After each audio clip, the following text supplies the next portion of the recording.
Bora, pessoal, gravando aqui uma aulinha rapidinho aí sobre placas tectônicas, tá bom? Primeiro conteúdo que a gente teve, revisão de geografia do ano passado, mas que está no primeiro conteúdo do currículo do sétimo ano, tá bom? Então vamos lá. Então, os continentes e o movimento, né? Então, atualmente existem 6 continentes: África, Ásia, Antártida, Oceania e Europa e América, né? E aí eu queria que vocês observassem aí a figura 1.1 aqui embaixo, os contornos de alguns continentes que pareciam que se encaixavam como pecinha de quebra-cabeça, né? Então, a América do Sul e da África aí é um exemplo bacana aí. E também ela mostra os fósseis do mesmo tipo de animal, da mesma espécie, encontrados em continentes que se encaixam, né? Então aí temos uma teoria que esses animais aí, eles foram divididos, eles são encontrados em continentes diferentes porque em algum momento esse continente ele foi junto. Então por que será que isso acontece, né? Então, acontece porque as placas tectônicas são grandes estruturas rochosas que se movimentam constantemente e lentamente sobre o manto. O Brasil encontra-se na placa sul-americana, né? Então, elas são blocos formados por camadas na litosfera. Elas se movimentam em razão de energia proveniente das correntes de convecções. Então, a corrente de convecção, a troca entre um magma mais frio, que fica mais denso e desce, o magma mais quente e menos denso sobe, faz com que as placas tectônicas se movimentem. O nome de tudo isso é a teoria da deriva continental, tá bom? Nós temos aí 12 principais placas, mas imagina que essa fragmentação ela continua acontecendo e hoje a gente tem mais de 50 placas aí, tá bom? Então vamos para um resumão aí. Isso é importante aí para a prova, tá? Vocês devem ter ele no caderno, se não tiver é importante ter. Então vamos lá. As placas tectônicas são grandes blocos rochosos que formam a porção superficial da camada litosférica. Para quem não lembra, a litosfera faz parte a crosta terrestre e o manto externo, tá bom? Agora, aqui a segunda, a movimentação das placas tectônicas foi explicada por meio da chamada teoria das placas tectônicas, né? Teoria das placas tectônicas. Percebam, é uma teoria que acredita que provavelmente os continentes foram unidos num supercontinente chamado Pangeia, tá bom? É uma teoria. Lembra que teoria ainda ela pode ser questionada no futuro por algum pesquisador aí, tá bom? Vamos lá. As placas tectônicas são classificadas conforme a sua localização geográfica em continentes, oceânicas e continentais e oceânicas juntas, tá?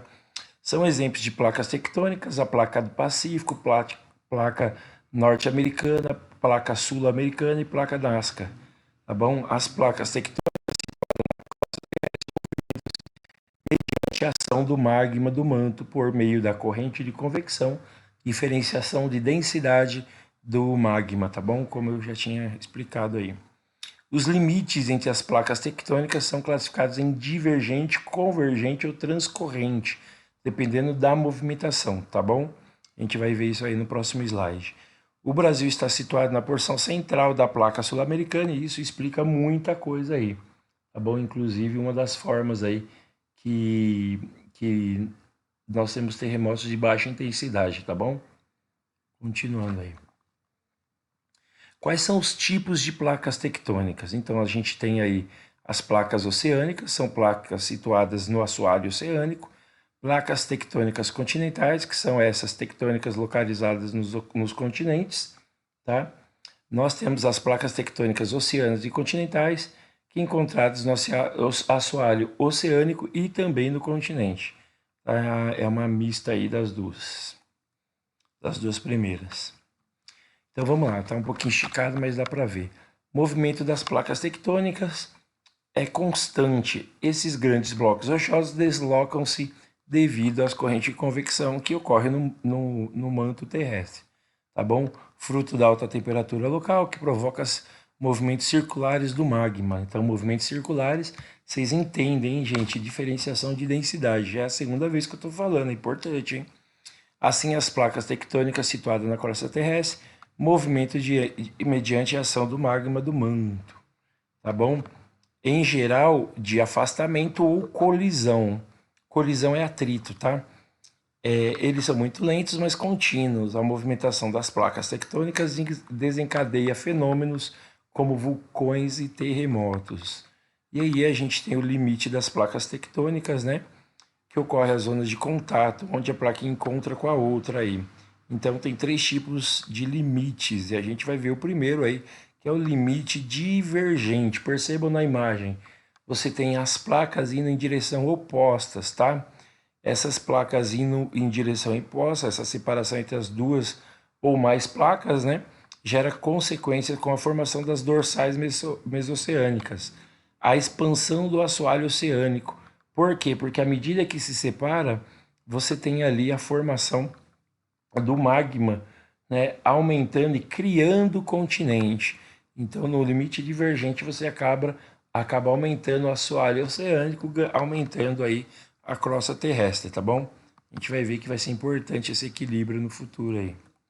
Então, o limite convergente, né, ocorre com a aproximação das placas, e aí você tem o choque entre placas, e você tem que entender que aí vai ter uma placa que vai ser mais densa que a outra. Essa mais densa, ela bate e desce, né? E aí essa camada vai sofrer fusão, vai sair do estado sólido para o líquido e vai virar magma, né? Magma mais frio que vai acabar descendo e ajudando no movimento de convecção. E a outra placa, menos densa, ela sobe e vai fazer esses dobramentos modernos aí, como está no texto, tá? Esses dobramentos modernos, como a gente viu, vai dar origem a montanhas, cordilheiras, tá? E etc. Tá bom? E também ainda tem o limite transcorrente, que é o contato, né, o atrito lateral entre as placas. Portanto, esse atrito lateral, em que há um deslize de uma placa em relação à outra, não provoca a destruição ou criação de novas placas. A consequência mais comum deles é a formação de falhas, tá? Como a falha de Santo Andrés. E aí, gente, eu queria falar para vocês do limite convergente, o penúltimo que a gente falou aí. Como ele acaba sofrendo fusão, você tem uma destruição de continente. Lembra que no outro movimento, no divergente, você tem a criação de continente? Agora você tem uma destruição de continente, mantendo o equilíbrio da crosta terrestre. Tá bom?